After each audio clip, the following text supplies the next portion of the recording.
আমার জীবন স্মৃতি। Next question. আমার জীবন স্মৃতি পাঠটি কার লেখা? লক্ষ্মীনাথ বেজবরুয়া। আমার জীবন স্মৃতি পাঠটি কোন গ্রন্থের অন্তর্গত? মোর জীবন সোয়ারান। অসীমা সাহিত্যে কাকে সাহিত্যরথী বলা হয়? লক্ষ্মীনাথ বেজবরুয়া।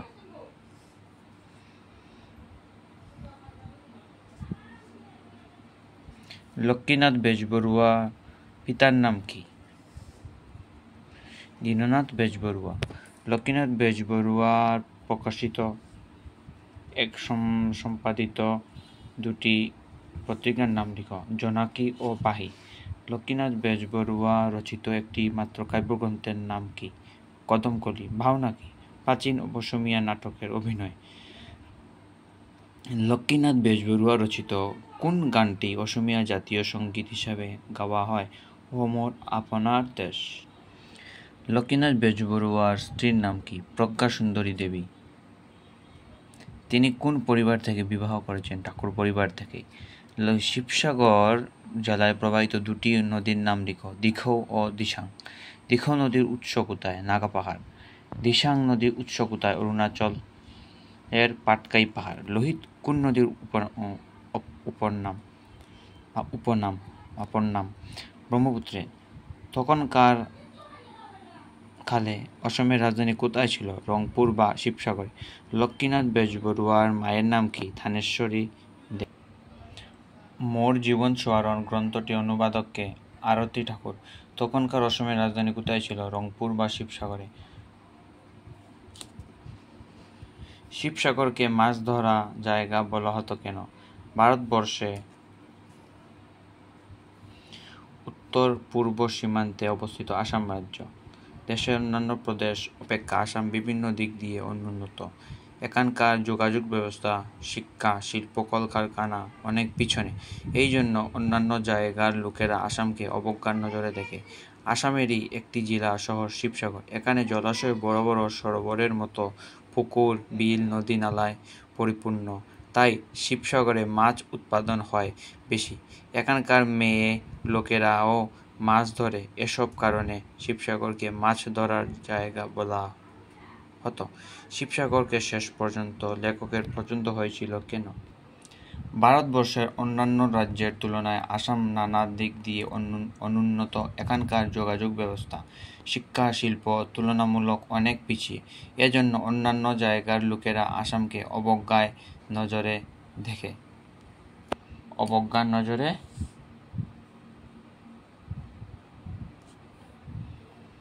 আসামেরই একটি জেলা শহর শিবসাগর সম্বন্ধে নানা প্রকার ঠাট্টা শুনতে শুনতে লেখকের এক বিতরাগ জন্মেছিল। ঠিকই, কিছুটা ধীরে ধীরে অনুরাগে পরিণত হয়। তার কারণ ছিল শিবসাগর একটি প্রাচীন ঐতিহ্য আছে। সেগুলো হলো সে জায়গার সৌন্দর্য বর্ণনকারী বরপুকুরি অর্থাৎ বড় পুকুর, আর তারপরে অবস্থিত তিনটি দেউল। সেগুলো হলো বিষ্ণু দেউল, শিব দেবী দেউল ও শিবদৌল। এগুলোর সৌন্দর্য লেখকের মনকে ভরিয়ে দিল। এছাড়া দিখৌ নদীর অপর পারে অবস্থিত রংঘর ও কারেংঘর, তলাতলগড়, জয়সাগরের দেউল ও জয়সাগর নামে বিশাল পুকুরটি লেখকের মনে শিবসাগর পছন্দের জায়গা হয়ে উঠেছিল। পাঠে উল্লিখিত তিনটি দেউলের নাম লিখো। আমার জীবন স্মৃতি পাঠে উল্লিখিত তিনটি দেউলের নাম হলো মহাপুরুষ শঙ্করদেবের ভাষায় বিষ্ণু দেউল, দেবী দেউল, শিবদৌল। 3 ক। আমার জীবন স্মৃতি পাঠ্যাংশের শুরুতে গুয়াহাটির যে রূপ বর্ণিত হয়েছে তা তোমার নিজের ভাষায় লেখো। আমার জীবন স্মৃতি পাঠে লেখকের গুয়াহাটি শহরের এক অপূর্ব সৌন্দর্যের কথা তুলে ধরেছেন।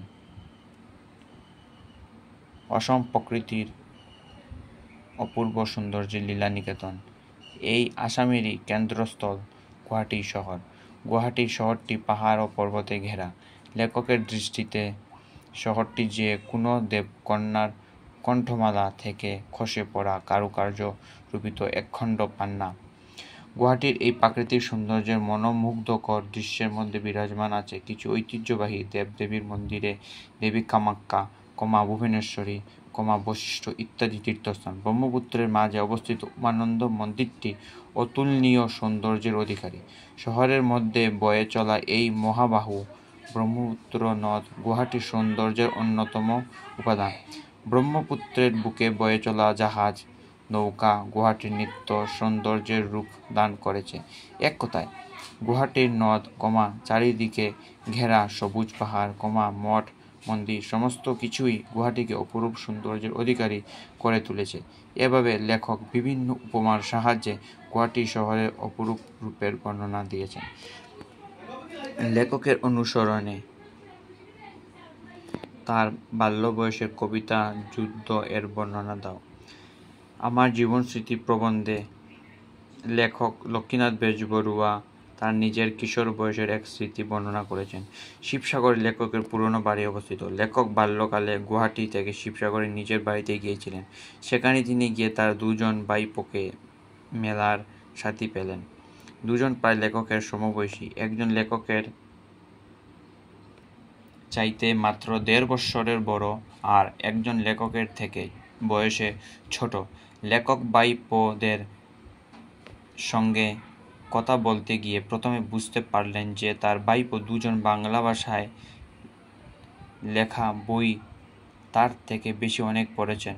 তাদের বিদ্যা দক্ষতা লেখকের মনে বিস্ময় সঞ্চারিত হয়েছিল। তাদের বাংলা কবিতা আবৃত্তি লেখককে অবাক করে দিত। লেখকের কবিতা আবৃত্তি যুদ্ধে নিজেকে পরাজিত হতে দেখে মনে মনে স্থির করলেন যে বাংলা ভাষা শিখে তিনি নিজেকে একজন ভালো আবৃত্তিকার হিসেবে গড়ে তুলবেন। তিনি ওদের কাছ থেকে বাংলা কবিতা ও অন্যান্য গ্রন্থ এনে পড়তে শুরু করলেন। তারপর ওরা লেখকের সামনে এসে কবিতা আবৃত্তি করতে আরম্ভ করলেই তিনিও ওদের মুখোমুখি দাঁড়িয়ে আবৃত্তি করতে থাকলেন। এই আক্রমণ অর্থাৎ কবিতার যুদ্ধ থেমে গেল। লেখক অনুসরণে তৎকালীন যাত্রাগানের সম্বন্ধে একটি আলোচনা প্রস্তুত করো।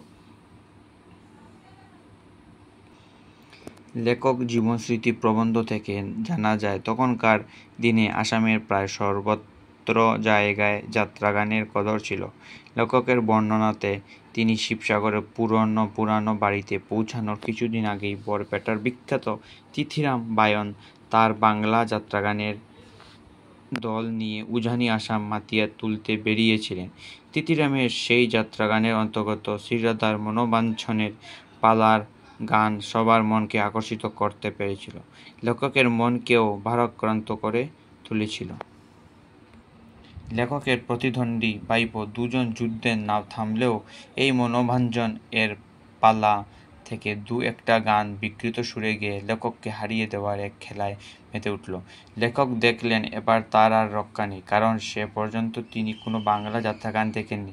তবুও তিনি শেষ চেষ্টা হিসেবে যেসব অসমীয়া যাত্রা দেখে অভিজ্ঞতা অর্জন করেছিলেন সেগুলি থেকে দু-একটি পদ গেয়ে ওদের প্রশ্নের উত্তর দিতে চাইলেন, কিন্তু ওরা তার জবাবে পাও দিল না। তিনি ওদের কাছে যাত্রাগানে হার মানলেন। টিকা লেখক শঙ্করদেব 1449 খ্রিস্টাব্দে নগাঁও জেলার বরদোয়ার তার জন্ম হয়। তার পিতার নাম ছিল কুসুম্বর ভূঁইয়া ও মাতার নাম সত্যসন্ধা দেবী। আসামের নব বৈষ্ণব ধর্ম তথা এক শরণ নাম ধর্মের প্রতিষ্ঠাতা হলেন শ্রীমন্ত শঙ্করদেব। শ্রীমন্ত শঙ্করদেব অসমীয়া জাতীয় জীবনের মহাপুরুষ। তিনি ভক্তিমূলক গ্রন্থ, অনুবাদ, অঙ্কিয়া নাটক, বরগীত ইত্যাদি রচনা করে অসমীয়া ভাষা সাহিত্য সংস্কৃতির ভিত্তি সুদৃঢ় করে গেছেন। 1568 সালে শঙ্করদেবের প্রয়াণ ঘটে। দীঘ নদী আসামের শিবসাগর জেলার একটি প্রধান নদী। নদীটি নাগা পাহাড় থেকে উৎপন্ন হয়ে চড়াইদেউ, শিবসাগর ইত্যাদি জেলার মধ্য দিয়ে প্রবাহিত হয়ে ব্রহ্মপুত্র নদের সাথে মিলিত হয়েছে। এই নদী আসামের প্রায় 225 কিলোমিটার প্রবাহিত হয়েছে। এই নদীর তীরে গড়ে ওঠা শিবসাগরের রংঘর, কারেংঘর, তলাতল ঘর দর্শকদের মন আকর্ষণ করে। দিচাং বা দিসাং একটি নদী। এই নদী অরুণাচল প্রদেশের পাটকাই পাহাড় থেকে উৎপন্ন হয়ে নাগাল্যান্ডের জেলা দিয়ে প্রবাহিত হয় ডিব্রুগড় ও শিবসাগর জেলায় এসে ব্রহ্মপুত্রের দক্ষিণ দিকে মিলিত হয়েছে। এই ব্রহ্মপুত্রের মিলন স্থানে দিসাং নদীর মোহনায় ধাতু বিশেষে নানা পারিজাত পাখিও এসে এখানে থাকে।